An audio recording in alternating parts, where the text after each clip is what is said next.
Magandang hapon! Kumusta po? Narito po ulit ang update natin para sa lagay ng ating panahon.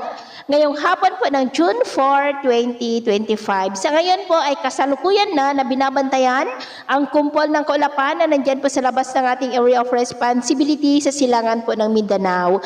At base po dito sa wind map, gaya ninyong nakikita ay nakakabuo na po yan ng sirkulasyon at posibleng bago mag-weekend ay meron na pong mabuo dyan na isang low pressure area at kung hindi po yan malulusaw, posibleng maging bagyo yan by early next week na malaking banta pa rin dito sa Luzon. Pero kahit na hindi yan mag-landfall, ay hahatakin naman po niyan ang hanging habagat na siya naman pong magpapaulan sa malaking bahagi po ng ating bansa. At ito nga ang pinapakita ng forecast model natin pong ginagamit hanggang sa susunod na 2 linggo ay may banta nga po ng pamumuo ng sama ng panahon o ng isang bagyo. At sa lagay ng ating panahon, ngayong hapon ay nakakaranas ng maulap na kalangitan with isolated rains ang Ilocos Region, Cordillera, ilang bahagi ng Cagayan Valley, Central Luzon, lalo sa western section, ilang bahagi ng Metro Manila, Calabarzon, Mimaropa, Panay Island, Negros, Cebu, Bohol, Leyte, Samar Provinces at sa malaking bahagi po ng Mindanao.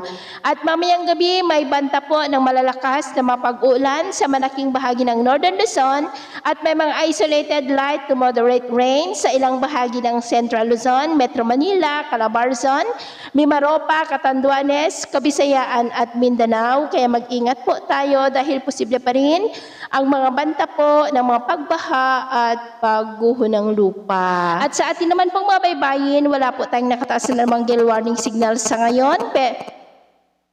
At sa atin naman pong mga baybayin, wala po tayong nakataas na namang gale warning signal sa ngayon, pero iba yung pag-ingat lamang po kung papalaot tayo para po mas makaiwas sa mga sakunang pangkaragatan. So ito ang latest update natin sa araw na ito.